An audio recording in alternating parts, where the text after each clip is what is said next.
TV Câmara, a TV do povo de Natal.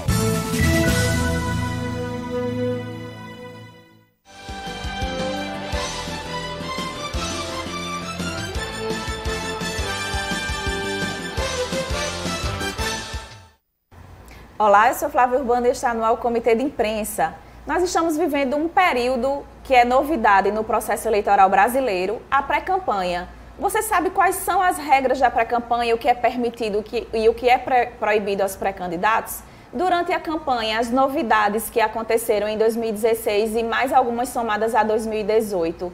Por que será que tantas pessoas estão desinteressadas com o processo eleitoral e que risco isso representa para a democracia do nosso país? Para conversar sobre esse e outros assuntos, o nosso entrevistado do Comitê de Imprensa de hoje é o advogado especialista em Direito Eleitoral, Leonardo Paletó. Seja bem-vindo, Leonardo, ao nosso programa, o Comitê de Imprensa. Olá, Flávia. Olá, telespectadora da TV Câmara.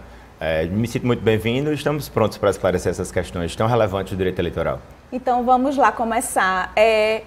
Qual a importância, em primeiro lugar, de a população ela ter minimamente conhecimento sobre o que é permitido e o que não é permitido aos partidos políticos e aos próprios pré-candidatos nesse processo agora que nós estamos vivendo de pré-campanha? Flávia, saber a legislação eleitoral, a gente não pode exigir realmente do eleitor saber ela em minúcias, saber todos os seus detalhes. Mas pelo menos ter uma noção daquilo que pode e que não pode ser realizado é imprescindível porque você está participando de um processo democrático em que a lisura das eleições ela tem que corresponder, na verdade, à lisura do seu voto. Então, na medida em que você sabe, que você conhece as regras, que você se interessa por esse processo eleitoral, você pode perceber qual é aquele político que está delinquindo, qual é aquele político que está cometendo irregularidades, qual é aquele político que está respeitando as normas e, consequentemente, se ele está respeitando as normas que são do processo eleitoral, ele vai ser um político que vai conseguir prestar um bom serviço na qualidade de eleito, né? Então, assim, é importante sim que a população ela se dedique a saber minimamente o que pode e o que não pode, né? O que é permitido, o que não é permitido, em que pese, em regras gerais. A gente sempre saber, né, Flávia? A gente sempre, no geral, o eleitor ele pode até desconfiar daquela atitude de um candidato pela sua própria sensibilidade enquanto cidadão, né? Mas é importante que se saiba para ele poder até se engajar e participar desse processo democrático. A própria Justiça Eleitoral considera importante isso e nas últimas eleições tem disponibilizado aplicativo, inclusive, para que a população possa denunciar, porque a gente sabe que a Justiça Eleitoral ela não dispõe de estrutura suficiente para saber de tudo que está acontecendo, né? Na verdade, é um trabalho bem árduo, né? A Justiça Eleitoral, o Tribunal Superior Eleitoral em Brasília, os tribunais regionais eleitorais, as juntas eleitorais, o Ministério Público Eleitoral, a Ordem dos Advogados do Brasil, é um esforço conjunto, na verdade. Por exemplo, eu trabalho no escritório que a gente sempre monta uma cartilha, um manual esquemático das eleições, capitaneado por Dr. Eric Pereira, que é distribuído, ele comercializa esse material, tudo no afã, no intuito de fazer com que as pessoas possam conhecer as regras. E muitas vezes, Flávio, não é nem só o eleitor, às vezes é o próprio candidato que termina cometendo irregularidades porque ele não conhece a regra eleitoral, que estão sempre mudando, né? A gente acabou de ter uma reforma eleitoral há cerca de um ano. Então, ou seja, é muito importante que se conheçam essas regras e o Tribunal Superior Eleitoral, ele agora disponibiliza todas as ferramentas possíveis, né? São editadas resoluções para cada eleição, que disciplinam as regras, mas ele tem aplicativo para a questão de denúncias, o Ministério Público Eleitoral também tem ouvidoria, né? Para que se alguém perceber alguma irregularidade possa fazer sua denúncia.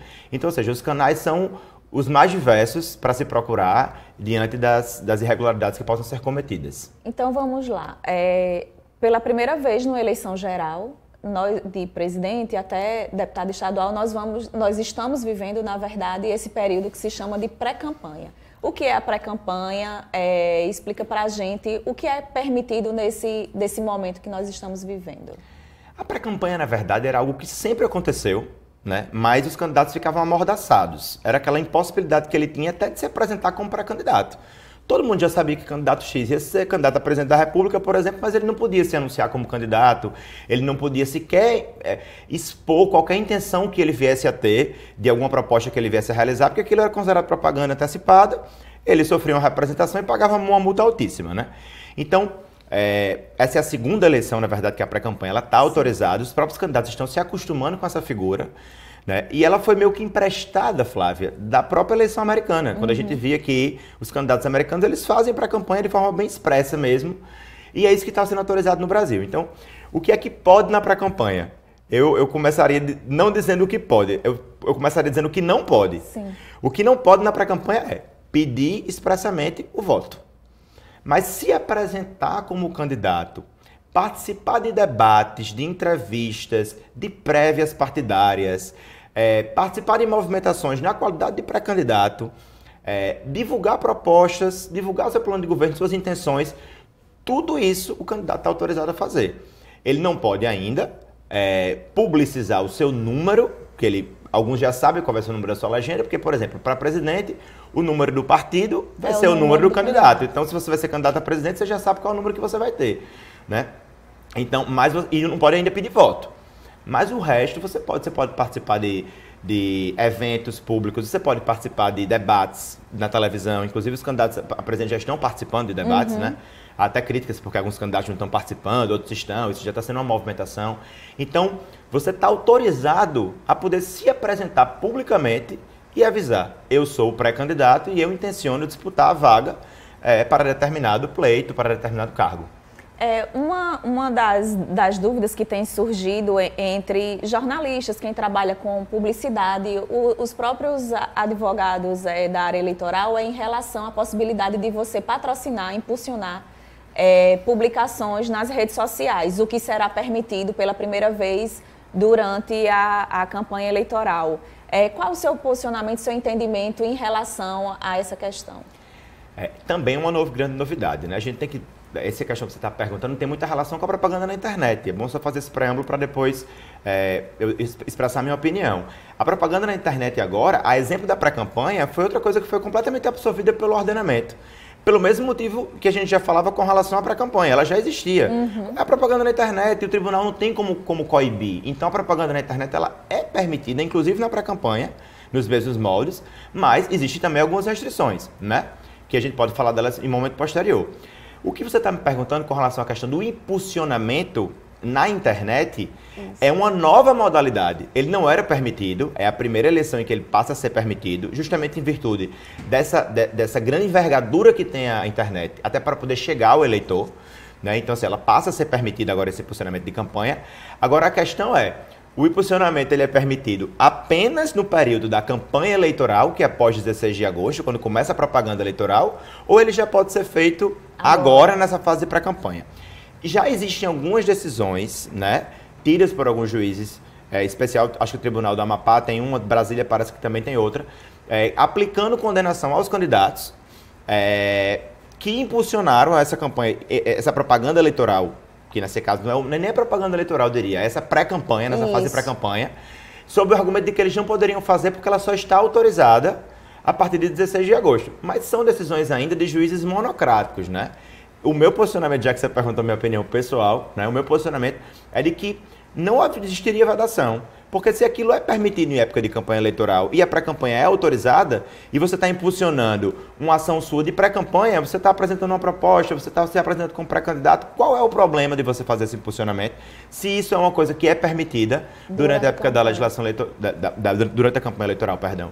Então, assim, ainda são decisões iniciantes. A gente sabe que isso vai ser manuseado por vários juízes durante até chegar ao posicionamento final do Tribunal Superior Eleitoral. E essa é a delícia do processo eleitoral, do direito eleitoral, porque existem muitos entendimentos. Mas meu entendimento é que o posicionamento eleitoral poderia ser feito sim nessa fase pré-campanha. Se você, então, assim, não correu o risco, mas aconselharia um cliente seu a fazer. Aqui no caso do TRE ou da Justiça Eleitoral aqui no Rio Grande do Norte, a gente não tem ainda nenhuma decisão, nem notícia sequer de alguma ação nesse sentido, né? Justamente o que tem que se ver, na verdade, é se o benefício eleitoral, ele poderia ser feito essa primeira, e dependendo de uma demanda que viesse a ser impedida ou não, aquilo seria assustado.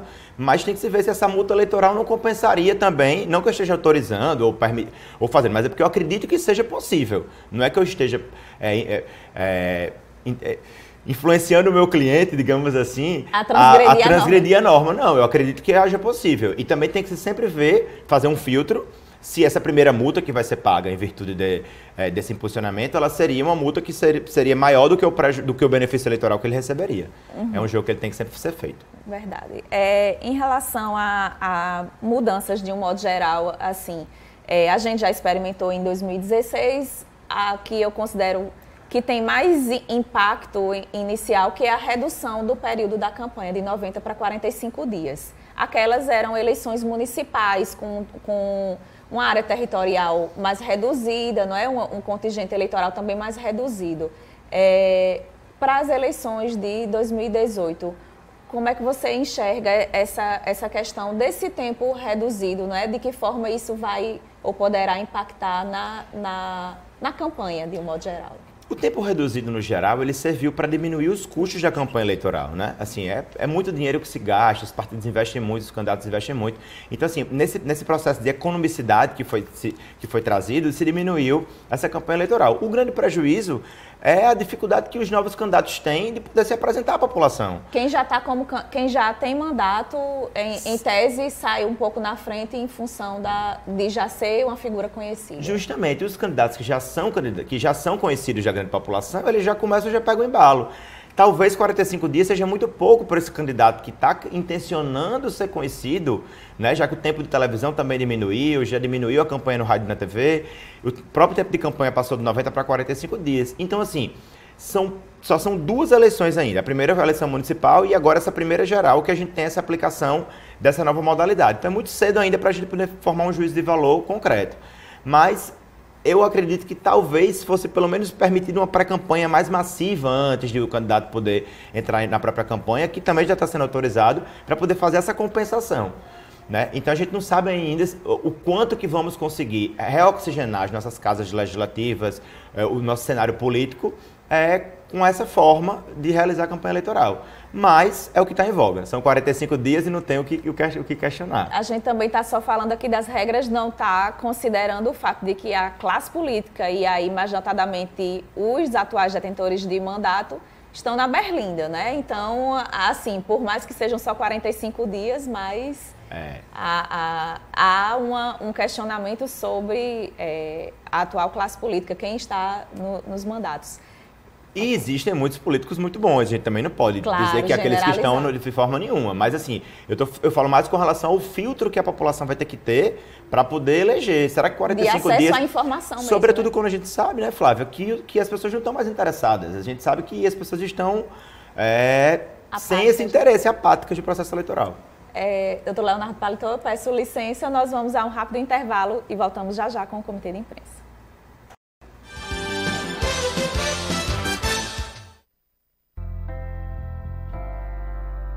Eu espero voltar para minha casa. Você sonha em voltar para sua casa? Você acha que isso pode acontecer ainda? É uma realidade da vida, né? Nenhuma família vai querer um jovem que esteja num abrigo, que tenha vários perfis de adolescentes, de várias formas, várias vivências. Eu acho que é uma das coisas que eu mais sinto falta, que é da minha família.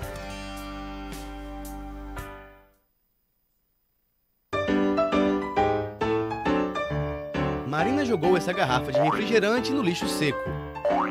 A garrafa foi apanhada pelo catador João e transformada nesse pote de iogurte.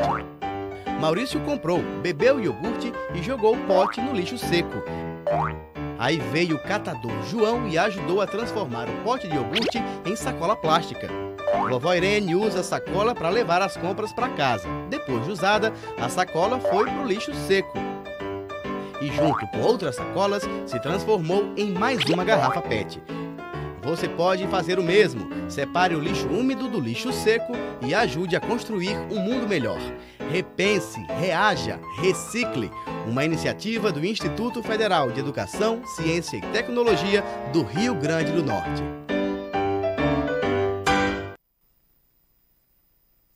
O trabalho escravo ainda existe no Brasil e tira a dignidade de muita gente com trabalhos forçados e jornadas exaustivas. São pessoas submetidas a condições degradantes. O Ministério Público Federal atua para combater esse crime, punir os responsáveis e resgatar a dignidade desses trabalhadores. Vamos juntos combater o trabalho escravo e limpar essa mancha da nossa sociedade. Ministério Público Federal. Seu direito, nosso dever.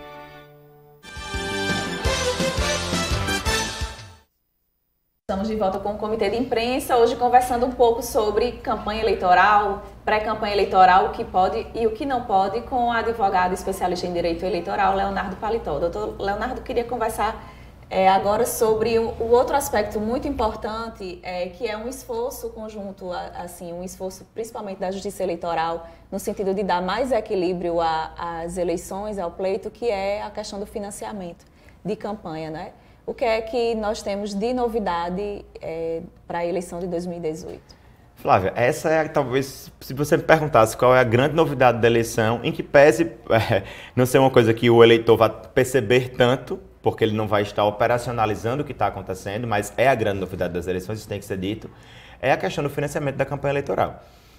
Desde a última legislação, que após uma decisão do STF, isso foi modificado depois legalmente, é impedido as empresas, né, doarem para as campanhas eleitorais. E a gente sabe, inclusive em virtude do que a gente está vendo aí, dessa quantidade de operações de Caixa 2, pela própria Operação Lava Jato, a quantidade de participação de empresas doando para as campanhas eleitorais. Então, ou seja, isso acabou. As empresas não podem mais doar para as campanhas eleitorais. Então, como vai ficar a campanha eleitoral sem a doação de empresas, quando a gente sabe que durante tanto tempo foram essas empresas que sustentaram as campanhas eleitorais? Então, em virtude dessa impossibilidade das empresas doarem, foi modificada a legislação eleitoral e trouxe para o ordenamento a possibilidade de ser aberto além do fundo partidário, porque já existe o fundo partidário, que é aquele fundo que é destinado aos partidos políticos para realizar as suas próprias ações, né? Durante o período ano, normal. durante o período normal. Afinal de contas, o partido político ele existe independentemente do período eleitoral, né? Então existe o fundo partidário. E agora existe o FEFC, que é o Fundo Especial de Financiamento de Campanha, que é uma modalidade nova. Se o telespectador prestar bem atenção, esse ano a gente não está tendo aquela propaganda eleitoral dos partidos políticos que geralmente tem à noite, né? Cada partido político. Por quê? Porque esse dinheiro foi economizado para investir no FEFC. Então, ou seja, é mais de R$1 bilhão que vai ser fatiado de acordo com a quantidade de parlamentares da Câmara de Deputados, né, que cada partido tenha. Tem um valor que é fixo para cada partido político e tem um valor que é fatiado de acordo com essa representação dele na Câmara de Deputados. Mas o que é relevante para o telespectador saber é que ele, o telespectador, nós, né, os cidadãos, estamos financiando a campanha eleitoral. Você falava que é uma tentativa da Justiça Eleitoral, na verdade, de trazer uma igualdade, mas na verdade é um benefício que os políticos se deram. A gente tem que falar isso bem claro. É dinheiro público investido para ser gasto na campanha eleitoral. Né? Quando, na verdade, a regimentação poderia ter sido feita de muitas outras formas. Com relação ao financiamento de campanha também, talvez seja relevante falar que agora tem também a figura do crowdfunding, né? O nome parece confuso em inglês, mas na verdade é aquela vaquinha eleitoral, que é a possibilidade dos partidos políticos eles contratarem uma empresa especializada para isso e fazer aquela doação que acontece muito na eleição americana, né? A gente sabe que Barack Obama arrecadou milhões nas eleições. De pessoa física. De pessoa física. Pessoa jurídica não pode, né? Pessoa física. Você vai lá e pode doar.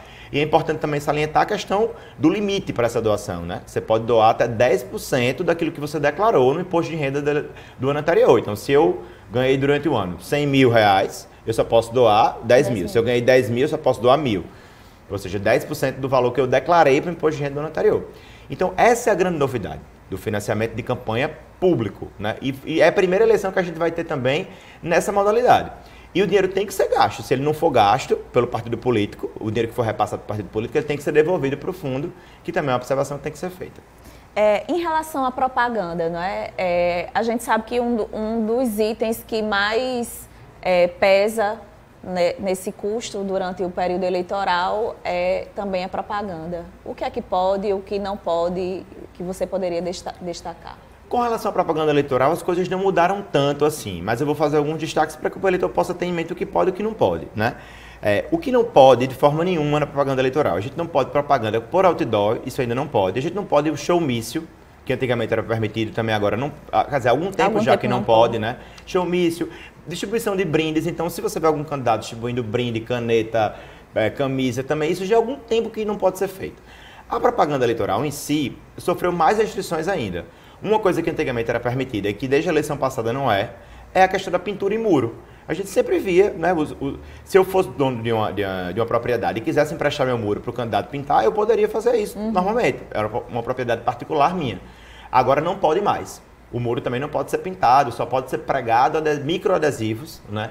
Então também mais uma restrição. Outra coisa que não pode mais também é a questão da montagem de mesas para distribuição de produtos em lugares fixos. Essa mobilidade tem que estar garantida para você poder realmente autorizar essa questão. Mas, em geral, Flávia, a questão da propaganda eleitoral, tanto que é muito comum o eleitor falar, mas a propaganda está tão morna. Por quê? Porque a gente não vê mais, porque você não pode colocar nada em árvore, nada em poste, nada que for público. Em restaurante, cinema, escola, igreja, você não pode realizar propaganda eleitoral. Tudo que for em âmbito da coletividade, você não pode afixar um cartaz, você não pode, numa universidade, por exemplo, ou numa escola, numa igreja, você colocar nada que seja de campanha eleitoral. Então termina que a campanha fica, meio que parece que não está acontecendo, ela fica restrita aos adesivos nos carros, né? Restrita às passeatas, comícios, que muitas vezes nem acontecem nas grandes capitais, né? As carreatas. Mas carreata, comícios continuam autorizados. Os amplificadores de som também estão autorizados, desde que eles respeitem o limite de 200 metros de casas legislativas, por exemplo, de escolas, de hospitais. Isso não pode. Você passar um carro de som, você tem que ter atenção. Para você passar por uma escola, você diminuir o volume e também tem que respeitar também a altura da legislação com relação aos decibéis. Mas, em geral, a propaganda eleitoral não mudou muita coisa. Continua mesmo que já vinha sendo aplicado. Falando em propaganda eleitoral, vamos agora voltar a falar sobre internet, né? O que você considera, qual será o papel, né, da internet, considerando essas vedações todas, a propaganda de rua, a esse desinteresse da população em relação a participar? Se a sociedade não está nem muito interessada em participar desse processo, você imagine em sair de sua casa para ir a um comício, a participar de uma mobilização de rua, né? Então, diante disso, na sua opinião, qual será o papel da internet nessa eleição? O papel da internet é indiscutível, ele é preponderante, já vem sendo, né? É uma coisa que foi trazida, na verdade, para dentro do processo eleitoral, como eu já falava até anteriormente, porque é da prática. Se você observar o ser humano comum hoje em dia, todo mundo tem uma rede social. Todo mundo tem um Instagram, um Facebook, um Twitter. Ou quando não tem, às vezes tem um para olhar, ou tem quem tenha na família. E é como você falou, Flávia, o eleitor, ele está com essa preguiça, essa desmotivação de ir até um comício, ou ir até uma manifestação pública. Então a internet é o lugar onde ele está em casa e a propaganda chega até ele. Ele não precisa, ele está na casa dele, no conforto dele, e ele vai receber uma mensagem no Instagram, ou ele vai ver um vídeo no Facebook. Então, cabe agora aos candidatos contratarem equipes de marketing eficiente que possam fazer essa movimentação de forma que traga esse conteúdo de maneira interessante para que o eleitor possa fazer uma diferença. E se você parar para pensar, pode ser até uma maneira de ele economizar dinheiro, sim, já que ele consegue, de uma forma relativamente mais barata ou menos onerosa, chegar até o eleitor. Então, assim, é imprescindível, é preponderante o candidato que tiver uma grande assessoria nesse sentido de trabalho com as redes sociais e com a internet, ele vai sair na frente, porque ele vai terminar atingindo uma parcela da população que às vezes nem se identifica com um candidato que está só no corpo a corpo, né? E ela é massiva. Se você consegue viralizar uma postura sua na internet, ou às vezes até você trazer um ato seu de um comício para a publicização na internet, de você aproximar ou você mostrar o que você está acontecendo na campanha eleitoral na internet, você está trazendo aquele eleitor que não vai até o seu comício para dentro do seu comício e você consegue fazer esse jogo. Então a internet ela é muito benéfica nesse sentido. A gente está falando do benefício, mas existe uma preocupação da Justiça Eleitoral muito grande e tem se movimentado no sentido de combater as fake news, não é? A gente sabe que, infelizmente, existem campanhas que contratam equipes só para trabalhar nesse sentido, né? Desse jogo baixo, da produção de notícias falsas e de disseminação dessa notícia na internet, né? Como é que você vê essa preocupação e se existe, por parte da Justiça, uma atuação, você acha que haverá uma atuação no sentido de combater efetivamente isso? Excelente pergunta, porque isso é o que está em voga, né? As fake news, as notícias falsas, elas foram determinantes nas últimas eleições americanas. Isso é comprovado que eu estou falando, que há uma grande suspeita, na verdade, que já quase se comprova, de que o presidente americano foi eleito com base em notícias falsas plantadas com relação a outra candidata, que foram coordenadas até pelos russos, ou seja, eram plataformas que estavam na Rússia. Então, existe uma mobilização não só do Tribunal Superior Eleitoral e da Justiça Eleitoral, mas é mundial com relação à questão das fake news. E isso já foi montado uma comissão desde o final do ano passado, com resolução específica para esse combate. Os juízes estão sendo instruídos, o Ministério Público está sendo instruído, a OAB também, e o combate à fake news é uma das prioridades dessa campanha. Né? Por quê? Porque ao passo em que a internet ela ganha essa envergadura e essa possibilidade de fazer esse diferencial, a gente também tem que pegar esse lado que você falou da negatividade. Ela pode ser usada para também destruir campanhas que são lícitas e que são sólidas. E é nesse sentido que tem que entrar todo mundo junto, inclusive cabe o próprio papel do leitor, em não replicar essas notícias. Agora, não sempre checar, ver a informação, olhar se trata de um blog realmente lícito, sempre desconfiar desses veículos de comunicação que a gente não sabe quais são, né? A gente realmente sabe quem são os grandes jornais, sabe quem são os grandes blogs, então sempre desconfiar quando a notícia não for uma notícia realmente que parecer correta. Um último ponto, antes do nosso programa acabar, eu queria conversar com vocês sobre essa questão da abstenção. Não é? Na perspectiva que a gente vê ano a ano, eleição após eleição, aumentando o número de pessoas que ou não comparecem às urnas, ou que votam branco ou nulo. Como é que você vê isso? E também, já respondendo sobre o mito de que se a abstenção for maior do que 50%, a eleição é anulada. A abstenção, na verdade, é uma pena, porque o voto é uma arma. O voto é a sua possibilidade de mudar alguma coisa. Ah, mas eu estou cansado com a política, eu não quero. O seu artifício é o voto, né? Muito do que está acontecendo no país se deve à falta de engajamento do eleitor, de buscar justamente, através do voto, modificar alguma coisa. Então, a abstenção realmente ela é lamentável.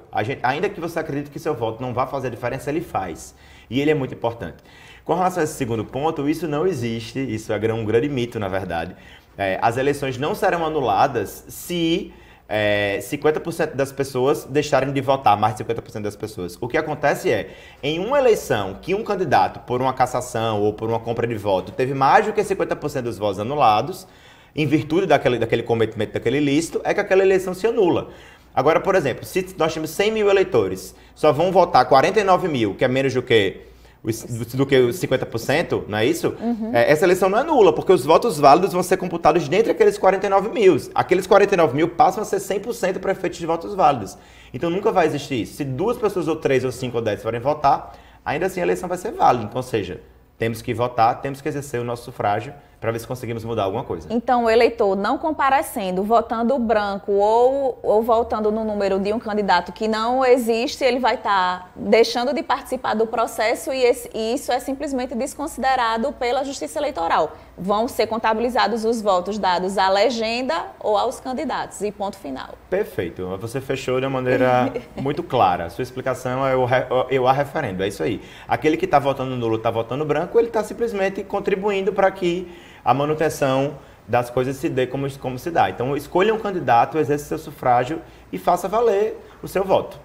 Ok, Leonardo Paletó, quero agradecer a sua presença aqui no Comitê de Imprensa com essas informações esclarecedoras e a gente espera que a população se aproprie delas e que faça o seu papel também. Eu que agradeço, estou sempre à disposição, é sempre um grande prazer voltar a casa e vamos torcer para que a gente consiga mudar alguma coisa nesse processo eleitoral que está chegando. Muito obrigada. Muito obrigada a você que nos assistiu até agora e até o próximo Comitê de Imprensa.